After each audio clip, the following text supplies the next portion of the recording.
Party nerds, party nerds, party nerds, party nerds, party nerds, party nerds, party nerds, party nerds.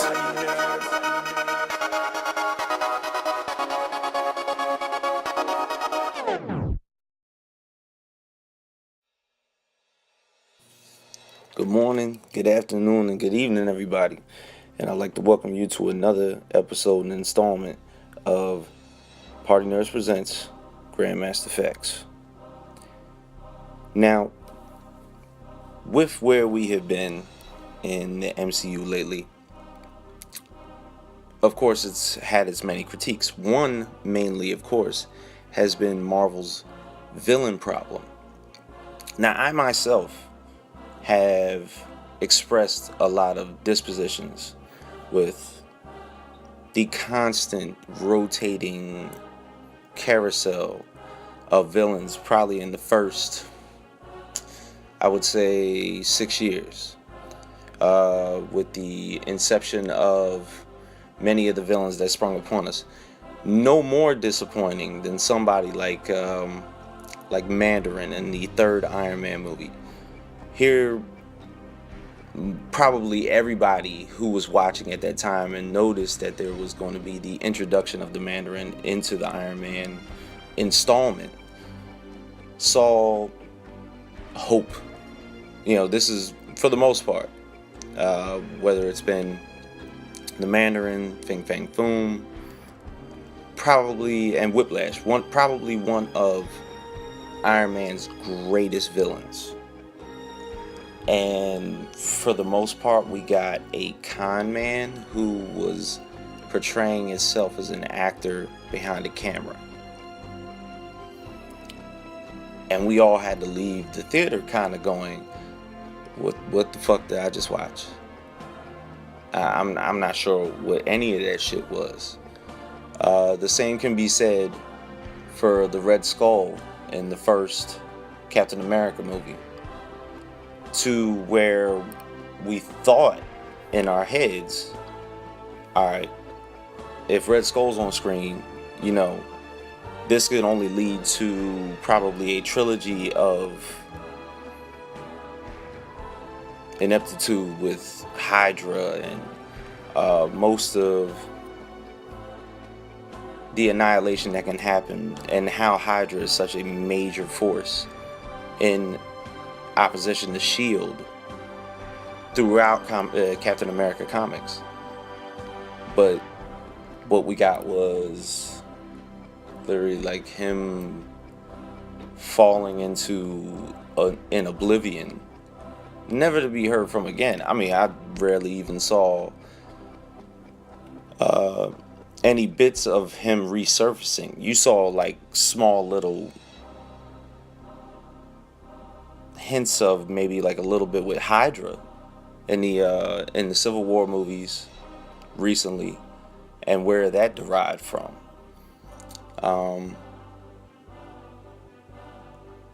It's played itself out, you know.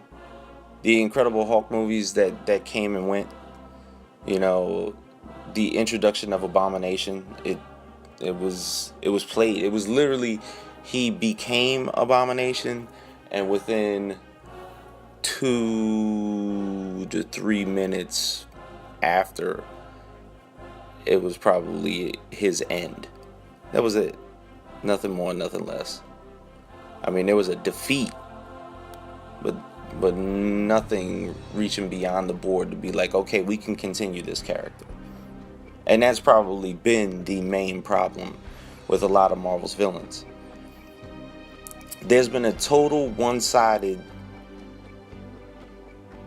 power balance on the hero side, and there has been no type of parallel between the hero and the villain. But like with Marvel and the MCU, they kind of seen that their conflicts and have kind of worked it out, chose their faults and made an issue of it, and was like, okay, maybe we can fix this. maybe we can come up with a little bit more thoughtful characters. And it's safe to say that in the past few years, the last 3 years, we've seen better villains. Better villains. Take, for instance, the introduction of Zemo in Captain America Civil War. Awesome character, by the way. What he stood for and why he was somewhat of an antagonist throughout that entire movie. All the moves and the chess moves that this man made shaped all of the conflicts that happened throughout the movie. From the death of T'Challa's father, T'Chaka, where it was posed that Winter Soldier was in the vicinity. Black Panther then, of course, seeks a vigilante vengeance type of deal in order to get and catch Winter Soldier. All the same, you have a person like Captain America who protects this man to the utter end.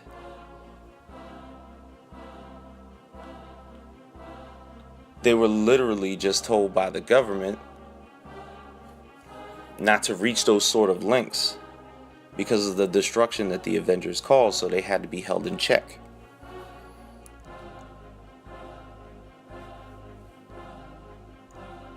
By the end of the movie, when you see Zemo behind the glass watching the final battle unfold between Iron Man and Captain America, with Winter Soldier present, amidst seeing the deaths of Tony Stark's parents, it's utterly clear that you wanted to clap for Zemo. It was like, oh shit, well played, man. Well played. And when he finally felt that he had redeemed himself, that dialogue between Zemo and T'Challa, excellent, by the way. He tried to take a bullet to the head, and T'Challa blocked it with his hands. Therefore, pushing a non-vengeful agenda going forth for T'Challa, which will probably reach forward in Black Panther. This man was looking for vengeance for the death of his father, had ultimately found the person that he was looking for, and noticed that there was a bigger picture at hand. For the most part, it all came to head as well in Doctor Strange as well. Scott Derrickson laid out a ultra game plan. Here we had Baron Mordo, someone who has been a disciplined disciple of the mystic arts for many years. Yet to see someone as reckless as Stephen Strange come in and not take it as seriously, and is learning his own ways of manipulating the mystic arts when they were not taught and disciplined in the ways that he was taught. And he disagrees with him most of the time. He realized that, yeah, in the ultimate final conflict, I have to help him because this is the only way for the destruction of the world. But this goes against my morals and my methods. To then, when you come to the after credit scene at the end of Doctor Strange, you realize that Stephen Strange has just probably created the greatest enemy he could ever imagine.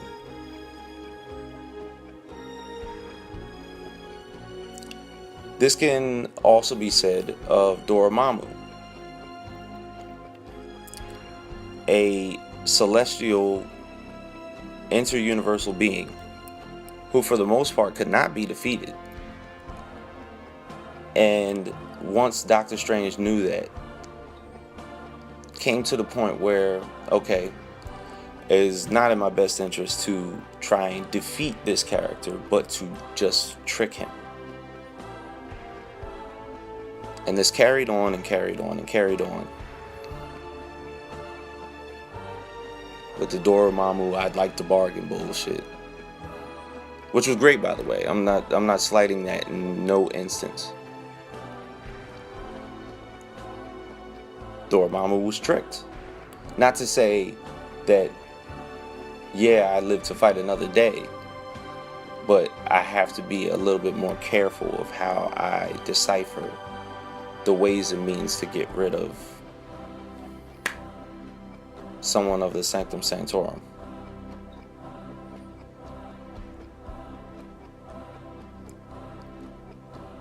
The last solo movie recently, well,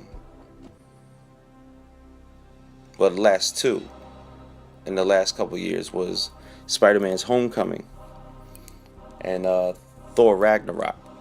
Now, in Spider-Man's Homecoming, you literally saw a more gritty villain than we seen with Vulture.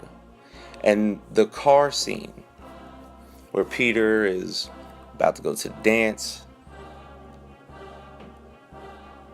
the lovely lady walks into the prom, and Vulture finds out in slight that Peter Parker is Spider-Man. And that talk in the car was probably like the scariest dad moment you've ever seen in your motherfucking life. Like, for a moment, Peter Parker didn't even realize that he was like a superhero. I mean, he knew he couldn't do anything in the car, or would just give up his identity because of how many people were around. But there was a moment in the car where he had a look where he was like 17 years old. He was like, I have a grown man telling me he's gonna kill me. And that was kind of like I was taken aback by it. And I was like, oh shit. Like, here I have a villain such as Vulture, who was not even on par with Spider-Man in the comics. Like, was not even one of his greatest foes. But they created someone who was gritty and street enough. You could tell wholeheartedly that Michael Keaton's character didn't take no shit. And he told you flat out what he was going to do to you. Now, those of us, for the most part, can take a minute and reach back in Thor Ragnarok with Hela and think, with her, damn, that's it? Now, with all the comedic peril that is going on in Thor Ragnarok, and it was a great job by the director, because it was ultimately, yeah, it was a buddy comedy with Thor and the Incredible Hulk, and the lasting moments in there that weren't supposed to be comedy ended up being somewhat of a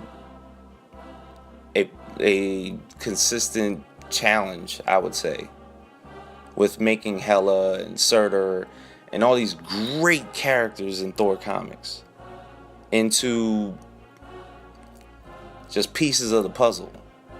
Like, it was kind of like, let's get these characters out of the way quick so we can get on to Infinity War. And I wasn't really impressed with those two characters. But this is where it leads us. You know, with the acquisition, and this is the big picture, this is the grand voila. With the acquisition of Fox into the MCU, we now have endless bread in our closet. Not to say that we could recycle these foes, but the thing is, we can mold them and kind of put a lot more dialogue into the villains, so that there is a power balance, that these people are not getting annihilated in the first movie that you see them in, which will only ignore you from watching them again and again. It'll push you back.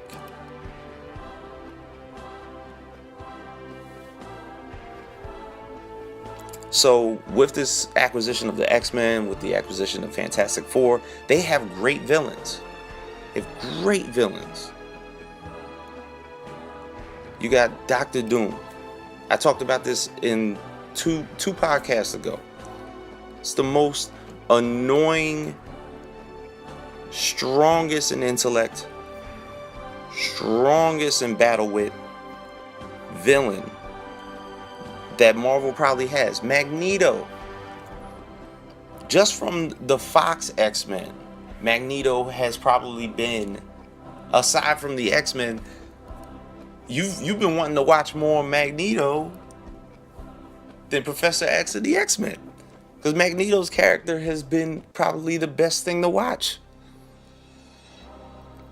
What Magneto stands for is a movie alone. His mind and how he thinks of shit is a movie alone. You have all these, superhero movies where the character has had something very traumatic happen to them, and it's felt like it was a need to fight for justice.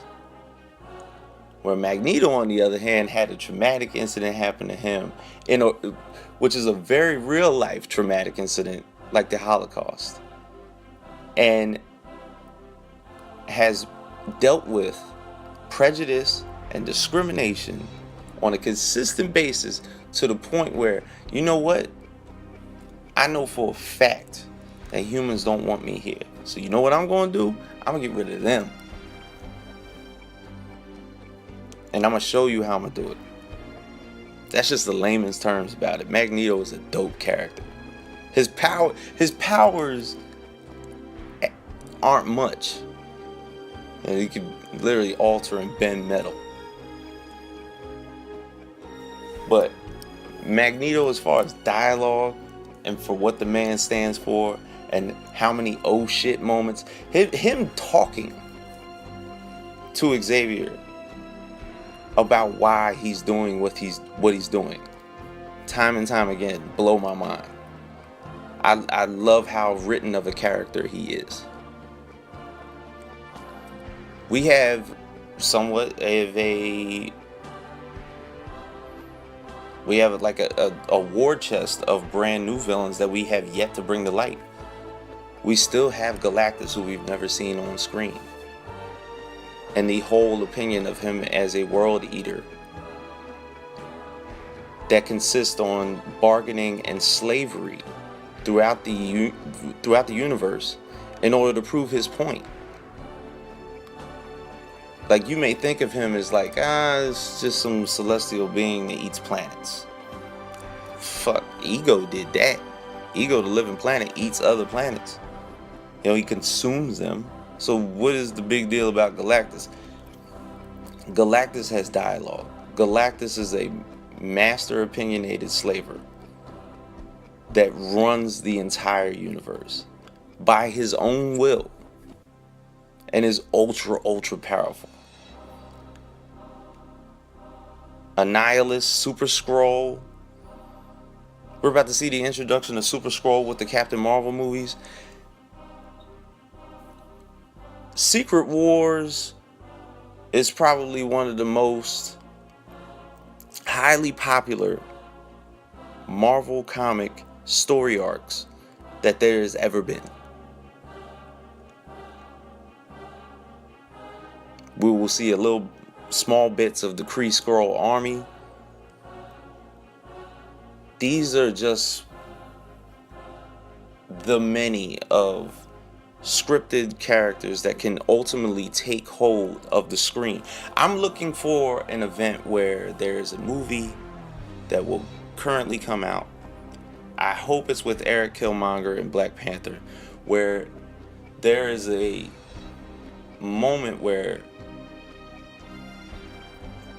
I'm looking for the MCU to have their Empire Strikes Back moment. And I say that with this in mind. The second Star Wars movie had everything. You knew, okay, you guys blew up my motherfucking Death Star, so I'm gonna take all your shit. Luke was a novice at that time. He got his arm chopped off by the end of the movie, and he falls out of Cloud City only to be caught. They realized that they were defeated, and Vader literally could take a breath and be like, man, I got them motherfuckers. I got them on the run. I need the MCU to have that moment. I need the MCU to have an Empire Strike Back moment. And that's all I have for you today. I appreciate everybody and thank you for tuning in. Feel free to subscribe to us at our Partynerdz YouTube page. Also check us out on the Partynerdz Instagram page with our ridiculously funny memes, and Partynerdz Facebook page. But you can also catch us out at 6:45 every Tuesday on Wildfire Radio. This is Grandmaster FAQs. I'd like to thank you guys for tuning in. Partynerdz go.